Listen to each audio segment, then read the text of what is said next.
जान हमारे पास जज्बा बहुत है। और भाई फिर वो अभी वो यही बात है, जज्बे से हम जज्बा है तो क्या ये पहन के नहीं बैठे हुए कि ड्रोन हमले करके हमारे हाफिज सईद को उठा के ले जाएंगे या मार देंगे, या जैसे वो उसामा बिन लादेन को उन्होंने आकर रातों रात हमला किया, उस टाइम जरदारी साहब की हुकूमत थी, तो ऐसा नहीं हो सकता। हिंदुस्तान के खिलाफ जहरीली साजिश रचने वाले आतंकी हाफिज सईद के तमाम सपोले एक एक कर मौत के मुंह में समाते जा रहे हैं। पिछले कुछ महीनों से पाकिस्तान में 33 हाई प्रोफाइल आतंकवादियों के मारे जाने से आतंकी खेमों में हड़कंप मची हुई है। भाई हाकिब सईद कुछ दिन का मेहमान हो, जहां छुपना है वहां छुप लो, क्योंकि जहां पर आपके लड़कों को भेजा है वहां पर आपको भी भेजने वाला है। जो 20 लोगों को इधर बाइक एक्सीडेंट, इधर कार एक्सीडेंट में गिराया है, नहीं आपको ड्रोन अटैक से गिराएंगे। नमस्कार दोस्तों, बिना किसी टाइम वेस्ट किए वीडियो शुरू कर लेते हैं। पहले अंकल जी, हाफिज सईद को जो है ड्रोन से उड़ाने की बात की जा रही है। कहते हैं जिस तरह से अमेरिका ने उसामा बिन लादेन को ड्रोन अटैक में मारा, इस तरह 2024 में इंडिया हाफिज सईद को ड्रोन अटैक से मारेगा। इंडिया तो क्या, पूरी दुनिया की ताकत भी हाफिज सईद साहब को हाथ नहीं लगा सकती जब तक कि अल्लाह न चाहे। अच्छा, जब तक कि अल्लाह न चाहे। अच्छा। इंडिया की कोई जरूरत नहीं है कि पाकिस्तान में आए और ड्रोन हमला करके वापस चला जाए। हमारे पास इतने जर्नैल अच्छे हैं, हमारे पास इतने लीडर अच्छे हैं, हमारे पास सबसे बड़ी जो एटमी कुव्वत है ना, उसी वजह से हम एटम बम, उसी वजह से जो इंडिया डरा हुआ हमसे। वो डरा हुआ वो मक्कार दुश्मन है, मक्कार। बहादुर नहीं है। बहादुर तो होते हैं सामने से, जो आते हैं सामने से तो कह रहे हैं कि 2024 के इलेक्शन से पहले कह रहे हैं ना, उसे कहो कि हिम्मत करे, आए। पहले 10 से 12 जो है ऐसे लोग जो पाकिस्तान में थे, जो वहाँ पे जो मुंबई अटैक हुआ उसमें शामिल थे, सारे के सारे फड़का दिए उन्होंने। वो तो उनका मुल्क है ना, वहाँ से फड़काए नहीं फड़काया। इधर ये वैसे ही फॉर्म में फैली हुई है, कोई नहीं फड़काया। लास्ट दिन वो जेल के अंदर जहर दे दिया था। किसको? वो जो इंडिया के अंदर जिसने दहशतगर्दी की थी, वो पाकिस्तान की जेल में था, जेल के अंदर जहर दे के ये सारा प्रोपोगंडा है। ये सारा प्रोपोगंडा है। इंडिया की इतनी जरूरत नहीं है कि हमारे जर्नैलों के होते हुए कोई ऐसी बात करे, कोई ऐसा वो अज़म करे, कोई इरादा करे। वो वैसे ही वो गीदड़ लोग हैं, वो उनका क्या है, जो मर्जी कहते रहते हैं, कहने दो उनको। उन्होंने बालाकोट में भी स्ट्राइक की थी, तब वो कैसे आ गए? बालाकोट में वो उन्होंने खुद ही की है, खुद ही करके, तो खुद ही वो मजलूम बने हुए हैं, खुद ही जालिम है, खुद ही मजलूम बने हुए हैं। वो इंडिया तो कहता है कि मैंने बालाकोट में भी स्ट्राइक की है। इलेक्शन है ना, उधर इलेक्शन है ना, इलेक्शन आ रहे हैं ना, तो उसकी तैयारी कर रहे हैं। वो जो मुसलमानों का वोट है उनको नहीं मिलेगा। वो अच्छा, जो इंडिया के मुसलमान हैं वो इसको मोदी को वोट नहीं देंगे। इंडिया के मुसलमानों की वीडियो देखिए, वो तो मोदी को भाईजान कह रहे हैं। आप हमारे भाईजान हैं। हर शोबे में, आपके शोबे में, मेरे शोबे में, किसी के भी शोबे में आप चले जाएं, गंदी मछलियाँ होती हैं। अच्छा, गंदी मछलियाँ होती हैं जो पैसे लेकर काम करती हैं। वहाँ भी यही हाल है। मुसलमान इतने पीछे हुए हैं, इतने मजलूम बने हुए हैं मुसलमान। उधर कोई उनकी सुनवाई नहीं है, लेकिन फिर भी वो डटे हुए हैं। उनके साथ सपोर्ट है अल्लाह ताला की, हम इंडिया अपने मुसलमानों के साथ। वो तो हमसे ज्यादा खुशहाल है, हमसे ज्यादा बेहतर है, लेकिन जब भी हाफिज सईद का इंडिया मुतालबा करता है, पाकिस्तानियों को बहुत गुस्सा आ जाता है। हाफिज सईद एक पर्सनैलिटी है पाकिस्तान की। अच्छा, पर्सनैलिटी है पाकिस्तान की। ये तो उनको नीचे कर दिया गया है। उनको देखे वो कश्मीर में कौन लड़ रहा था, इतनी देर तक किसी की जरूरत नहीं हुई कश्मीर की तरफ देख सके। जब तक वो हाफिज सईद बाहर था या वो अपनी वो कर रहा था एक्टिविटी, तो कौन था वो? शबाब मिली थी, वहाँ कौन था?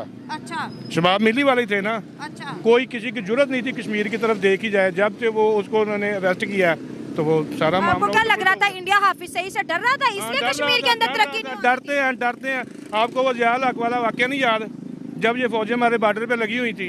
अच्छा, तो गया था ना जिया हक, क्या कहा था उसने? राजीव गांधी से यही कहा था कि मेरे पाकिस्तान जाने से पहले अपनी फौजें वापस बुला लो। फिर मेरा नहीं तो पहला हुक्म फायर को होगा, तो चलेगी ना फौजें वापस। अच्छा, ये कब की बात है? ये जब जिया हक जिंदा था, उधर मैच हो रहा था, ये बाजी इंडिया के बॉर्डर पे लगी हुई थी फौजें हमारी। अच्छा, खैर मुझे इस जंग का नहीं पता था, फिर जंग होने से बंद हो गई। बच गई थी हमारे कहने पे। हाँ, हमारे जिया हक के कहने पे। तो हमें पूछता ही नहीं है, पड़ोसी कहते पाकिस्तान को छोड़ो, बहुत पीछे रह गया। कौन कहता है? वो उनके अपने प्रोपेगेंडे हैं। हमसे बात करे पाकिस्तान क्या है, हमें पता पाकिस्तान। अब 2024 में स्ट्राइक की बात की जा रही है। नहीं कर सकते वो प्रोपेगेंडा है बस। वो अपनी अवाम को ना, वो हिंदू लोग जो है मक्कार है। अच्छा, वो बहादुर नहीं है, वो मक्कार हैं। वो पीछे से हमला करते हैं, आगे से हमला नहीं करते। सिर्फ वो उनको गाइड करने के लिए कह रहा है कि मैं पाकिस्तान में ये कर दूंगा, वो कर दूंगा। कुछ भी नहीं कर सकता। लेकिन इतनी नफरत क्यों करते हैं हम अपने पड़ोसियों से? पड़ोसियों से नहीं नफरत करते, उनकी जहनीत से नफरत करते हैं। अच्छा, उनकी जहनीत गंदी है। कोई बात नहीं कि जब किसी मुल्क में अपनी आज़ादी, हर मुल्क में अपनी आज़ादी होती है, हाँ जी, मकसद ये है कि हमारे मुल्क में बहुत सारे काम करते हैं, फलाह बहबूद के काम करते हैं, हम उनको कैसे दे दें? हमें वो वापस किए इन्होंने, वो अपना क्या कहते हैं, आफिया सिद्दीकी। वो तो अमेरिका का केस है ना इंडिया का, उसके साथ इंडिया कहता है कि हाफिज सईद ने 26/11 कराया था, 167 के करीब उस दहशतगर्दी हमले में मारे गए थे। हाफिज सईद को हमारे वारे करो नहीं तो 24 को जो है इलेक्शन से पहले हम ड्रोन स्ट्राइक करके इसको मार देंगे। ये तो हमारी मसल्ला फ़ौज है, माशाल्लाह हमारे मुल्क की हिफाजत करना जानती है। अच्छा। चप्पे की हिफाजत करने जो हमारे जनरल आसिफ मुनीर साहब हैं, माशाल्लाह काबिल इत्मीनान बंदे हैं। ऐसी कोई बात नहीं कि हमको ये चूड़ियाँ पहन के नहीं बैठे हुए। अच्छा। कि ड्रोन हमले करके हमारे हाफिज सईद को उठा के ले जाएंगे या मार देंगे, या जैसे वो उसामा बिन लादेन को उन्होंने आकर रातों रात हमला किया, उस टाइम जरदारी साहब की हुकूमत थी। तो ऐसा नहीं हो सकता। इंशाल्लाह ताला हुकूमत भी मजबूत हाथों में है और फ़ौज भी हमारी मजबूत है और अवाम भी उनके पीछे खड़ी है, अपनी फ़ौज के पीछे। अभी 1 माह पहले हाफिज सईद के बेटे को घर से किडनैप करके हफ्ते के बाद जो है उनकी लाश मिली, उनको भी मार दिया गया। फिर हाफिज सईद लश्कर तैयबा के जो कमांडर थे उनको भी मार दिया गया। फिर एक जेल के अंदर एक कैदी पाकिस्तानी जेल में था, उसको जहर दे के मार दिया गया। वो कह रहे हैं कि सिलसिला अब शुरू है, हाफिज सईद की अब अगली बारी है। नहीं, ऐसा नहीं हो सकता इंशाल्लाह ताला। हाफिज सईद की ये तो हमारे लोग कुछ बीच में होंगे, लेकिन ऐसा नहीं हो सकता कि हाफिज सईद को इस तरह। आपको यकीन नहीं आ रहा? इंशाल्लाह हमारी मसल्ला फ़ौज, हमारी एजेंसियाँ बेहतर हैं, हमारे राब्ते बेहतर हैं, हमारे ISI बेहतर है मुल्क की। हमारी पूरे मुल्कों से सबसे ज़्यादा हमारी ISI काम करती है। अच्छा। और इंशाल्लाह हमें अपनी ISI पे फ़ख्र है। अच्छा। तो ऐसा काम नहीं होने देंगे। अच्छा, ठीक है, ठीक हो गया। इनका कहना है कि ऐसा नहीं होगा। आपसे बात करेंगे। आपने भी ऑफ कैमरा बताया कि ये उनके शागिर्द भी रह चुके हैं। आए बात करें प्लीज। अच्छा, बात नहीं करेंगे, आप आ जाए। पाकिस्तान उनको सियासत का इतना नहीं ना पता, बच्चे हैं उनकी यही देखें, ये बच्चों की यही देखें। हमने तो सीनियर बंदे, हमने तो पूरी तारीख देखी है। हमने भुट्टो साहब को फांसी लगते देखा है, हमने जिया साहब का दौर देखा है। अभी इन बच्चों को क्या पता पीछे क्या होता रहा है, क्या नहीं होता रहा है। सही बात है, हिस्ट्री है। हिस्ट्री हमारे पास बच्चों को नहीं पता। हमें पता कि जिया साहब कैसे आए, जिया साहब ने कैसे त्यारा गवाह का केस बनाया नवाज शरीफ के ऊपर, ठीक है ना।